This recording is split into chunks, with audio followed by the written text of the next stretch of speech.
ಕೆಲವರು ಒಂದು ವಿತಂಡವಾದವನ್ನ ಮುಂದಿಡ್ತಾರೆ. ಅರ್ಥ ಆಗುವಾಗ ಬರೆದ್ರೆ ಸಾಲ್ದ ಅಂತೇಳಿ, ತಾವು ಚೆನ್ನಾಗಿ ಕಾಣಿಸ್ಬೇಕು ಅನ್ನೋದಕ್ಕೋಸ್ಕರ ಸೌಂದರ್ಯಕ್ಕೆ ಅಷ್ಟು ಮಹತ್ವ ಕೊಡ್ತಾರೆ. ಆದ್ರೆ ತಮ್ಮ ಬರಹ ಮಾತ್ರ ಅದು ಅರ್ಥ ಆಗೋ ತರ ಇದ್ರೆ ಸಾಕು. ಈ ಕೈ ಬರಹವನ್ನ ಅಕ್ಷರ ಶಿಲ್ಪ ಅಂತ ಕರೀತಾರೆ.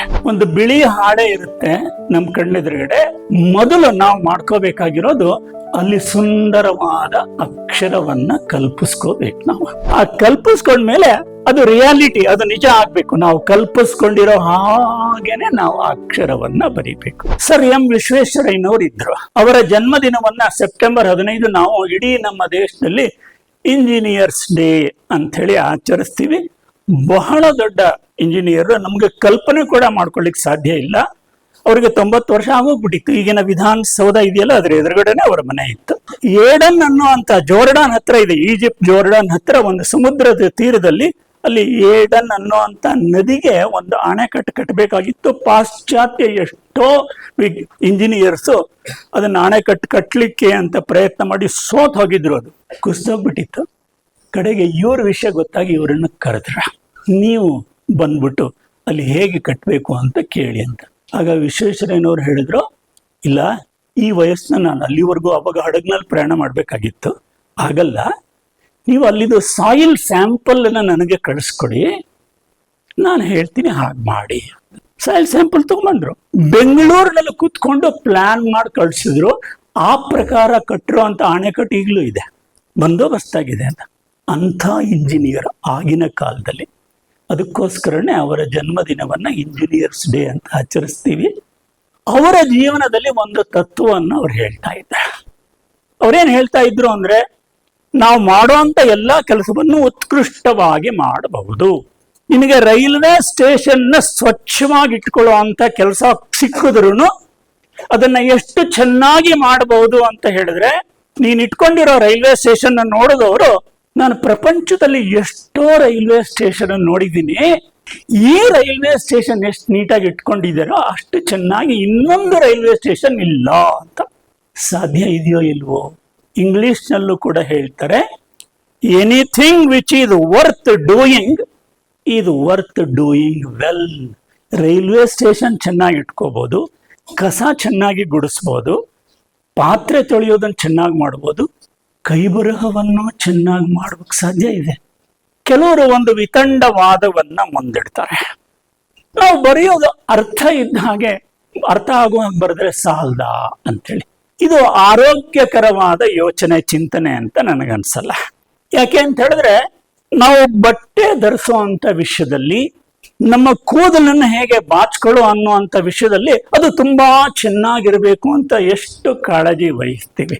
ನಿಮ್ಗೆಲ್ರಿಗೂ ನಾನು ಉತ್ಪ್ರೇಕ್ಷೆ ಮಾಡಿ ಹೇಳ್ತಾ ಇಲ್ಲ, ಸತ್ಯಸ್ಯ ಸತ್ಯವಾದ ಒಂದು ಮಾತನ್ನ ಹೇಳ್ತಾ ಇದ್ದೀನಿ. ಇಡೀ ಜಗತ್ತಿನಲ್ಲಿ ಜನ ತಾವು ಚೆನ್ನಾಗಿ ಕಾಣಿಸ್ಕೊಳ್ಬೇಕು ಅನ್ನೋದಕ್ಕೋಸ್ಕರ ಎಷ್ಟು ಹಣವನ್ನು ಖರ್ಚು ಮಾಡ್ತಾ ಇದ್ದಾರೋ ಅದರ ಅರ್ಧದಷ್ಟನ್ನು ಮಾತ್ರ ತಾವು ತಿನ್ನೋದಕ್ಕೆ ಬೇಕಾಗಿರೋ ಆಹಾರ ಪದಾರ್ಥಗಳಿಗೆ ಹುಬ್ಬು ಹೇಗಿರ್ಬೇಕು, ಐ ಶ್ಯಾಡೋ ಹೇಗಿರ್ಬೇಕು, ಕೆನ್ನೆ ಹೇಗಿರ್ಬೇಕು, ಫೇಶಿಯಲ್ ಹೇಗಿರ್ಬೇಕು, ನೇಲ್ ಪಾಲಿಶ್ ಹೇಗಿರ್ಬೇಕು.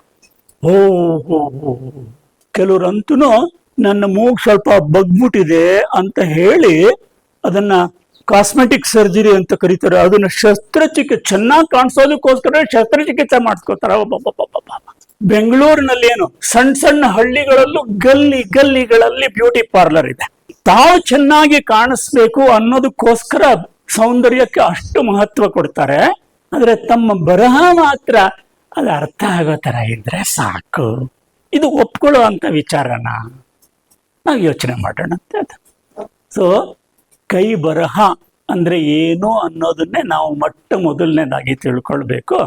ಈ ಕೈ ಬರಹವನ್ನ ಇನ್ ಸ್ವಲ್ಪ ಚೆನ್ನಾಗಿ ಅರ್ಥ ಆಗೋ ಹಾಗೆ ಹೇಳೋದಾದ್ರೆ ಅಕ್ಷರ ಶಿಲ್ಪ ಅಂತ ಕರೀತಾರೆ. ಯಾಕೆ ಅಕ್ಷರ ಶಿಲ್ಪ ಅಂತ ಕರೀತಾರೆ ಅನ್ನೋದನ್ನ ಹೇಳ್ತೀನಿ. ಈ ಉದಾಹರಣೆಯಿಂದ ನೀವು ಅತ್ಯಂತ ಚೆನ್ನಾಗಿ ಅರ್ಥ ಮಾಡ್ಕೊಳ್ಬೋದಾ? ನಿಮ್ಗೆಲ್ರಿಗೂ ಗೊತ್ತಿರ್ಬೋದು, ನಮ್ಮ ಕರ್ನಾಟಕದ ಮೈಸೂರನ್ನೇ ಒಬ್ಬರ ವ್ಯಕ್ತಿ ಅರುಣ್ ಯೋಗಿರಾಜ್ ಅನ್ನೋರು ಈಗ ಅಯೋಧ್ಯೆಯಲ್ಲಿ ನಿರ್ಮಾಣ ಆಗಿರುವಂತಹ ರಾಮ ಮಂದಿರದಲ್ಲಿ ಬಾಲರಾಮನ ವಿಗ್ರಹವನ್ನ ಅವರು ಕೆತ್ತನೆ ಮಾಡಿದ್ದಾರೆ.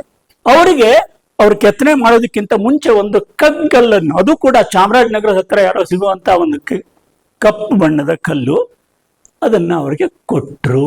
ಅದನ್ನ ಅವರು ಶಿಲ್ಪಿ ಅವರು ಆ ಕಲ್ಲನ್ನ ನೋಡಿದ ತಕ್ಷಣ ಅವ್ರಿಗೆ ಆ ಕಲ್ಲು ಕಾಣಲೇ ಇಲ್ಲ. ಅದ್ರ ಒಳಗಡೆ ಸುಂದರವಾದ ಬಾಲರಾಮನ ಮೂರ್ತಿ ಕಾಣಿಸ್ತು, ನಸು ನಗುತ್ತಾ ಇರೋ ಅಂಥದ್ದು. ಇನ್ನು ಅನೇಕರು ಆ ಥರ ಬಾಲರಾಮನ ವಿಗ್ರಹ ಕೆತ್ತನೆ ಮಾಡಲಿಕ್ಕೆ ಅಂತ ಆಯ್ಕೆ ಆಗಿದ್ರು, ಅವರು ಕೆತ್ತಿದ್ರು. ಆದ್ರೆ ಕಡೆಗೆ ಆಯ್ಕೆ ಆಗಿದ್ದು ಇವರು. ಅಂದ್ರೆ ಅವರು ಒಂದು ಕಗ್ಗಲ್ಲಿನಲ್ಲಿ ಸುಂದರವಾದ ಬಾಲರಾಮನ ವಿಗ್ರಹವನ್ನ ವಿಜುವಲೈಸ್ ಮಾಡ್ಕೊಳ್ಳೋದು ಅಂತ ಹೇಳ್ತಾರೆ ಇಂಗ್ಲಿಷ್ನಲ್ಲಿ, ಕಲ್ಪಿಸ್ಕೊಳ್ಳೋದು. ಆ ಕಲ್ಪಿಸ್ಕೊಂಡ್ಮೇಲೆ ಅದರ ತಾವ ಕಲ್ಪನೆಯಲ್ಲಿ ಹೇಗೆ ಕಲ್ಪಿಸ್ಕೊಂಡಿದ್ರು ಅದೇ ರೀತಿಯಲ್ಲಿ ಅದನ್ನ ಕೆತ್ತನೆ ಮಾಡಿದ್ರು. ನಾವು ಬರೆಯೋದನ್ನ ಅಕ್ಷರ ಶಿಲ್ಪ ಅಂತ ಯಾಕೆ ಕರಿತೀವಿ ಅಂದ್ರೆ, ಒಂದು ಬಿಳಿ ಹಾಳೆ ಇರುತ್ತೆ ನಮ್ಮ ಕಣ್ಣೆದುರುಗಡೆ, ಮೊದಲು ನಾವು ಮಾಡ್ಕೋಬೇಕಾಗಿರೋದು ಅಲ್ಲಿ ಸುಂದರವಾದ ಅಕ್ಷರವನ್ನ ಕಲ್ಪಿಸ್ಕೋಬೇಕು ನಾವು. ಆ ಸುಂದರವಾದ ಅಕ್ಷರವನ್ನ ಕಲ್ಪಿಸ್ಕೊಂಡು ಅದು ನಮ್ಮ ಮೆದುಳು ಮತ್ತು ಕಣ್ಣು ಇವುಗಳ ಸಹಕಾರದಿಂದ ಆಗ್ಲಿಕ್ಕೆ ಸಾಧ್ಯ. ಆ ಕಲ್ಪಿಸ್ಕೊಂಡ್ಮೇಲೆ ಅದು ರಿಯಾಲಿಟಿ, ಅದು ನಿಜ ಆಗ್ಬೇಕು. ನಾವು ಕಲ್ಪಿಸ್ಕೊಂಡಿರೋ ಹಾಗೇನೆ ನಾವು ಅಕ್ಷರವನ್ನ ಬರಿಬೇಕು. ಆದ್ರಿಂದನೇ ಕೈ ಬರಹವನ್ನ ಅಕ್ಷರ ಶಿಲ್ಪ ಅರುಣ್ ಯೋಗಿರಾಜ್ ಮಾಡಿದ್ರಲ್ಲ, ಅಷ್ಟೇ ಮಹತ್ವದ ಕೆಲಸ.